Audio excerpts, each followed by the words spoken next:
Na aula de hoje, a gente vai conversar com vocês a respeito do bruxismo, né, principalmente na infância, né, já que estamos falando aqui da clínica infantil.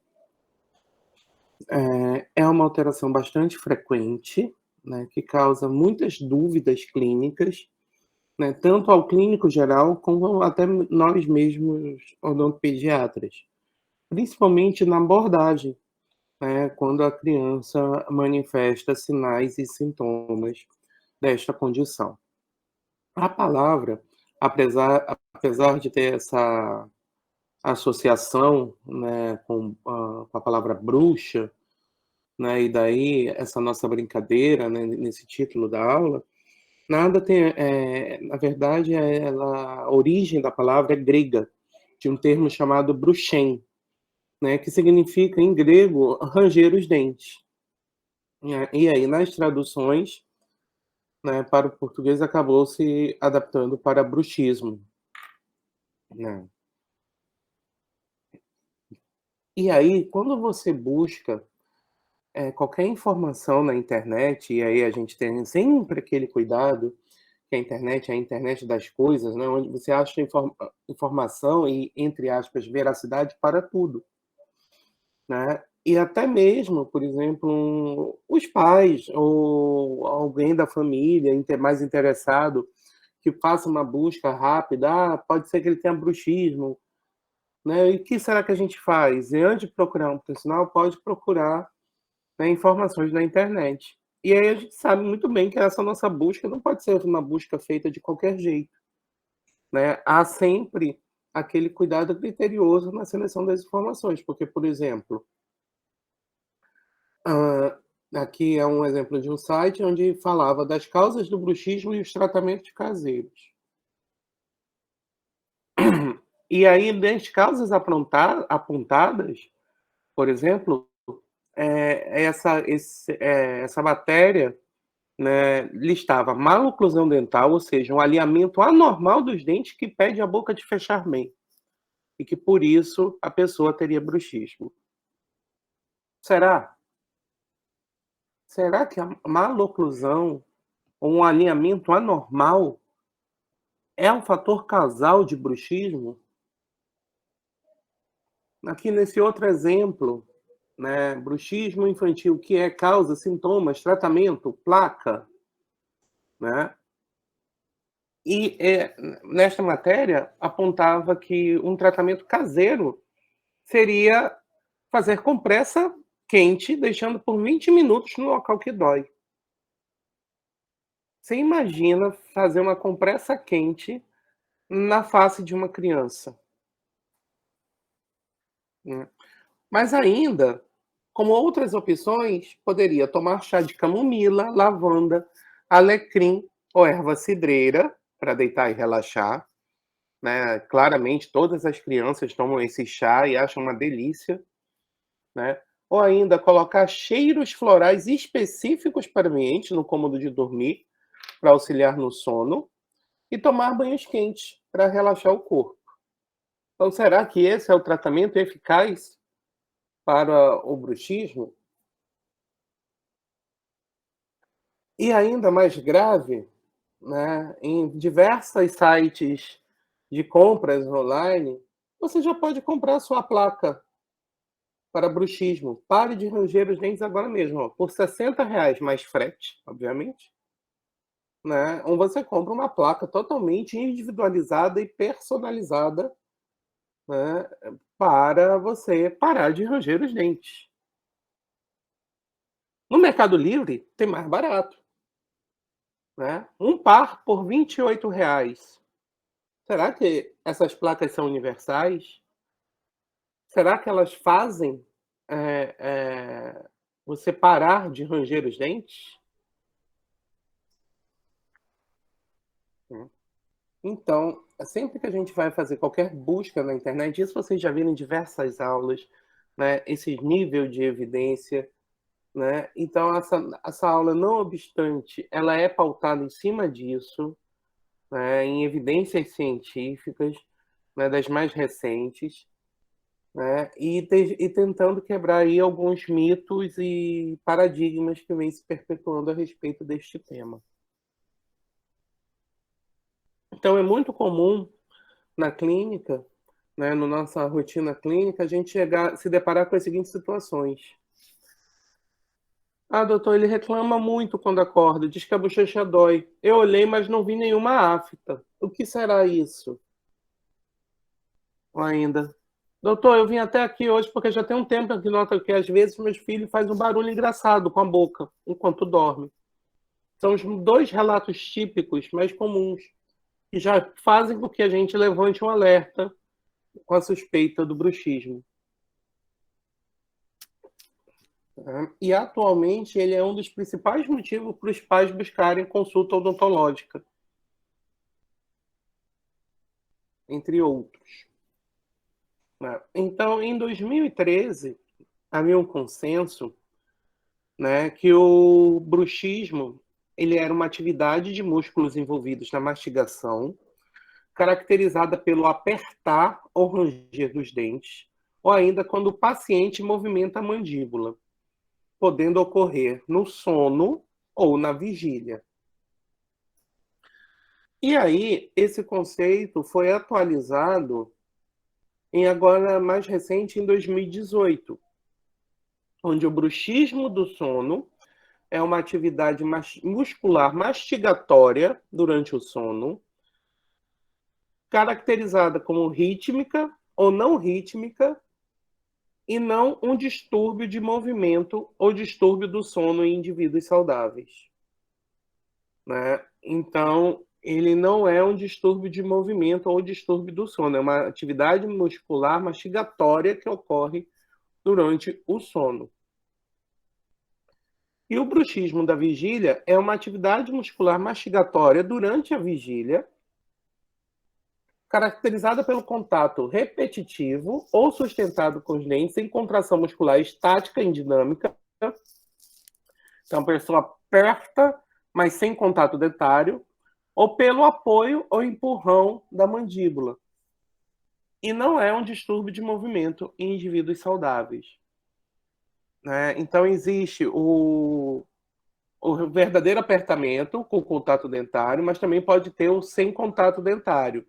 Mas a classificação, né, leva em consideração a atividade muscular mastigatória e não a atividade dentária. Tá bom?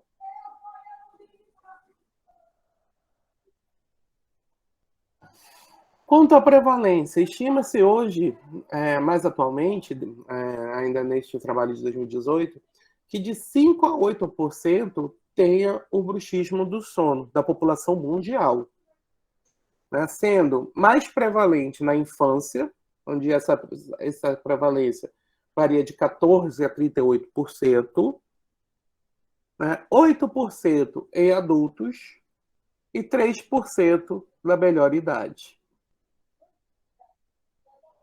Né? Então, esse bruxismo do sono, ele sempre tem a associação com o micro despertar e ativação do sistema nervoso simpático. O que eu quero dizer isso? Ah, a pessoa acorda então para ranger os dentes? Não. Mas ela não está naquele estágio de sono profundo.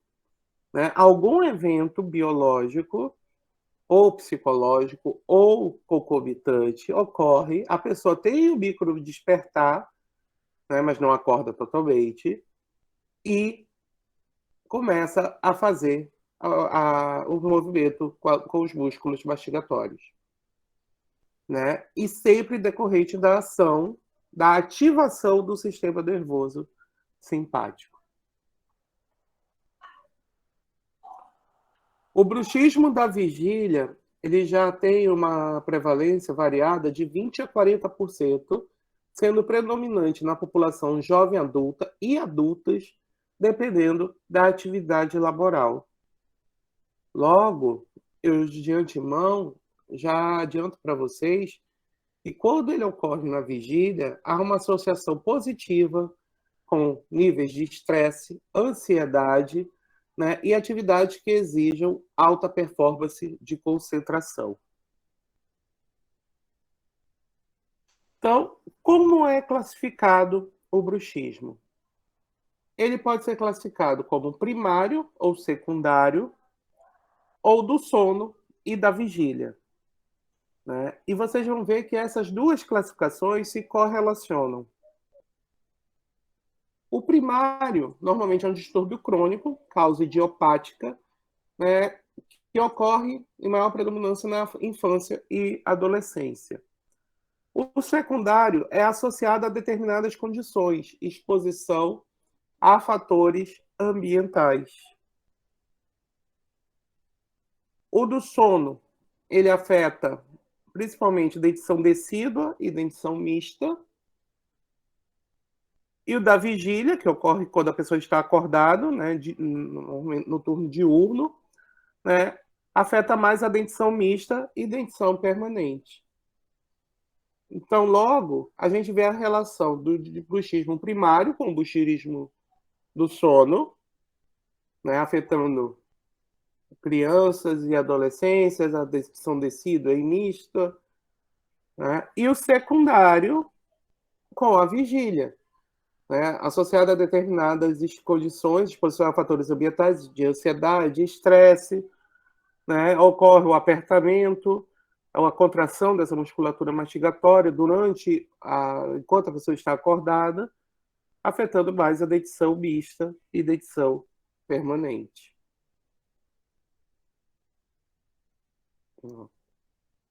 Outro ponto é que indivíduos com desordens neurológicas, psiquiátricas, com distúrbio do sono ou que usam determinadas medicações podem ser considerados fatores de riscos para esse bruxismo secundário.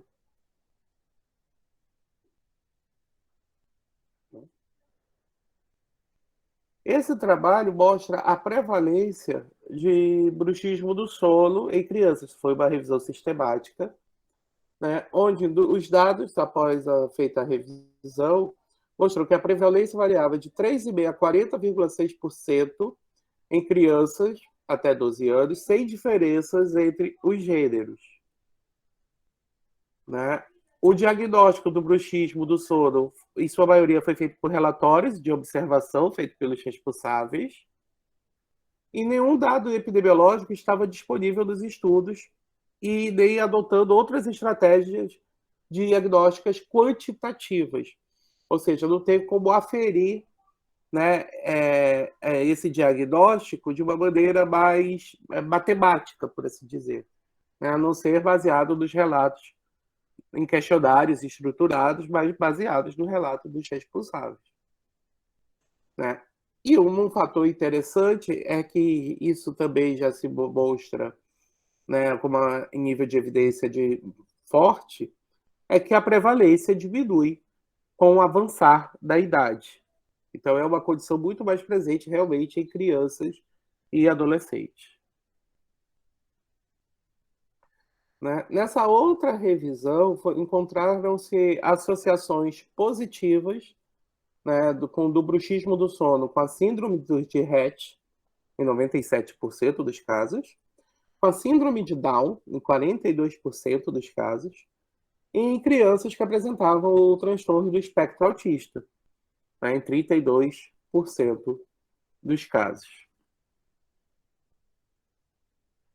Né? E aí, essa aula passa a se desmembrar no diagnóstico, né, na etiopatogenia, tentar entender o porquê que o bruxismo ocorre, né, que fatores associados estariam contribuindo para essa condição, o que podemos lançar mão e o que podemos fazer, né, quando um paciente, um responsável que tenha uma criança com essa condição, nos procure para atendimento.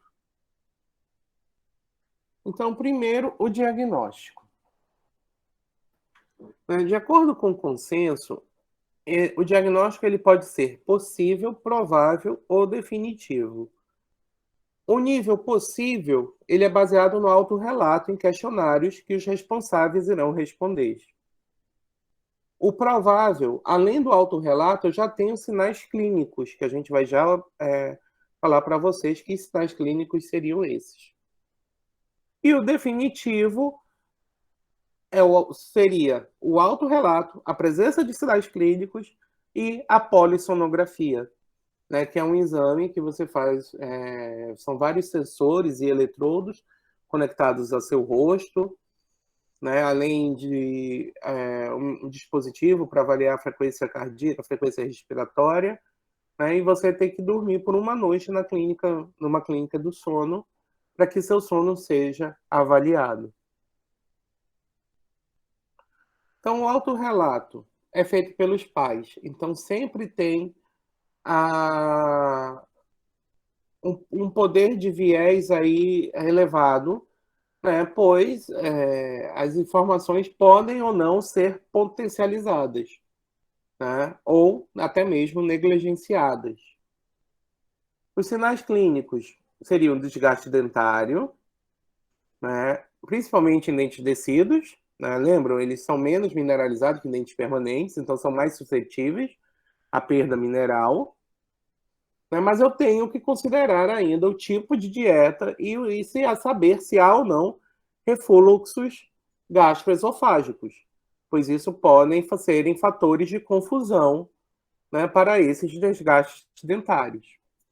A polissonografia, ela avalia atividade muscular, entretanto, ela tem um alto custo e depende da cooperação da criança, sem contar que ela vai passar uma noite de sono num ambiente completamente estranho. Né? Então, aqui a gente até brinca e diz que o autorrelato é igual quando a mãe diz que a criança está com frio. Né? Que casaco é aquilo que a criança usa quando a mãe sente frio, na verdade. Né? E corre para agasalhar a sua criança. Então, sempre tem que ter esse cuidado ou escolher um instrumento apropriado para que seja feita essa busca de informações. Né? E será que o número de irmãos tem influência no bruxismo infantil? Então, de acordo com este trabalho, crianças com 2 ou mais irmãos tiveram menos relatos do que aquelas que não tinham irmãos. Né? E aí, um dos possíveis fatores, é até engraçado, que os autores apontam nessa casualidade, é que quanto maior o número de filhos, menor é a atenção individualmente dada pelos pais, né? Porque eles têm que se dividir para dar atenção ali, né, a todos os seus filhos, e às vezes isso pode não ser tão acompanhado de perto, ou pode se demorar a se perceber tal condição. Outro ponto importante que foi levantado nesse trabalho curioso é que a porta do quarto aberta, do quarto do filho, aumentava 1,7, né, os relatos dos pais. Ou seja, aqueles que deixavam a porta dos quartos dos filhos aberta ou escutavam, né, mais os filhos ranger os dentes, o que faz até sentido. Né? Porém, não houve relação positiva ao comparar os relatos e as polissonografias. Né? Então, aqui é um modelo de esquema que a gente passa, né, de autorrelato. Então, cada quadrado se refere a uma noite de sono. Anote um X quando perceber que houve, né, um movimento de bruxismo. Aí a gente explica que é o barulho de ranger o dente, né, ao perceber a contração. E aí basta o responsável ir marcando o X nesses quadrados, quando houve. Existe mais especificamente, né, tem uns que faz tipo como se fosse um diário alimentar, que se põe horário, manhã, tarde, noite, né, para especificar a hora, e assim vai. É apenas um exemplo. Né? E além disso, tem um questionário do bruxismo, né? Então, que vai avaliar por escala, informação por informação, né? Onde o responsável vai marcar apenas um oval, né? Um desse da linha. Né? E isso também requer que o paciente, que o responsável, perdão, que o responsável tenha compreensão desse questionário. Às vezes esse questionário é muito longo, é cansativo. Então, se ele também não tiver interesse, se ele não tiver motivado em cooperar e ajudar, para elucidar essas informações, fica comprometido a utilização desses instrumentos, né? Então, assim, apesar da baixa acurácia, os questionários e diários não devem ser desprezados, né? E a gente tem que reforçar essa atenção com os pais. E aí a gente passa sempre esses diários ou questionários nesse período de 7 a 14 dias, né? Os principais sinais e sintomas que eles possam perceber: que as crianças com bruxismo do sono rangem os dentes, fazem barulho durante o sono. Ao acordar com a bochecha cansada, as dores nessa região peribucal são outros sintomas, né? E observar se seu filho tem dores na cabeça, principalmente na lateral e com reflexo para o pescoço, né? Que também pode ser um sinal ou sintoma, né, do bruxismo do sono, né? Os desgastes dentários é o nosso principal sinal clínico, né? Então, só que ele por si só, ele não é sinal patognômico para o bruxismo, ele não vai fechar o diagnóstico, né? Os desgastes devem ser generalizados em faces coincidentes, ou seja, um movimento de atrição, né? As facetas brilhantes, planas e polidas. E o desgaste deve ser na mesma taxa de esmalte e dentina em faces opostas coincidentes. Então é como se os dentes, principalmente os dentes anteriores, ficassem realmente um platôzinho. É na atrição, né? E aí eu tenho que. Quais são os outros fatores de confusão que podem contribuir para o desgaste dentário?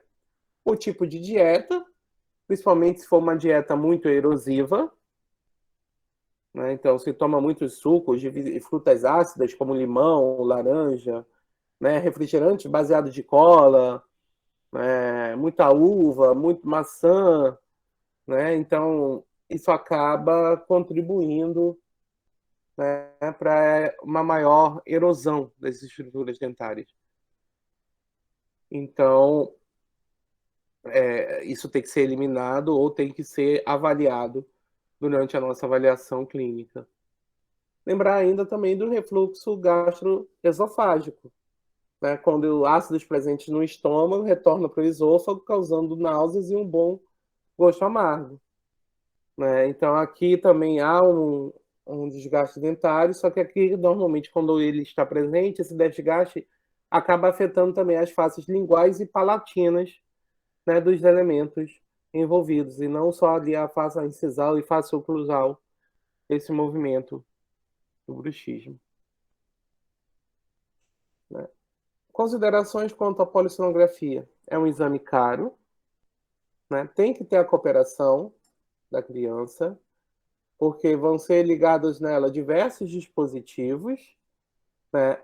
Além de que ela vai passar uma noite de sono num ambiente totalmente estranho, né? Então, nem sempre, apesar de ser o melhor exame para nos ajudar a fechar esse diagnóstico, não sempre é um exame que vai estar disponível, né? Às vezes, o poder aquisitivo da família, dessa criança, ou, né, ou a falta de aceitação e maturidade emocional da criança, né, para a realização do exame pode acabar contribuindo negativamente para a realização do mesmo. Existem métodos já disponíveis no mercado, ditos caseiros, né, porque você faz em casa, não precisa você passar uma noite de sono na clínica de sono. Primeiro seria o Brooks Off, que é esse dispositivo, né, onde também são diversos eletrodos e você que acaba se conectando, né, em você. E tem também o Grind Care, né, que é um dispositivo autocolante que você coloca na região da sua próximo ao músculo temporal, né, e ele manda todas as informações para o aplicativo dele que roda no celular. Qual é a desvantagem desses métodos diagnósticos? O custo elevado, né? Por exemplo, o Grindcare custa 2.000 euros. O euro está mais de R$ 6. Daí você tira que já é um grande fator limitante. Sem contar que a pele oleosa da população brasileira, né, pode dificultar a apreensão, a fixação desse mecanismo. E quiçá em crianças.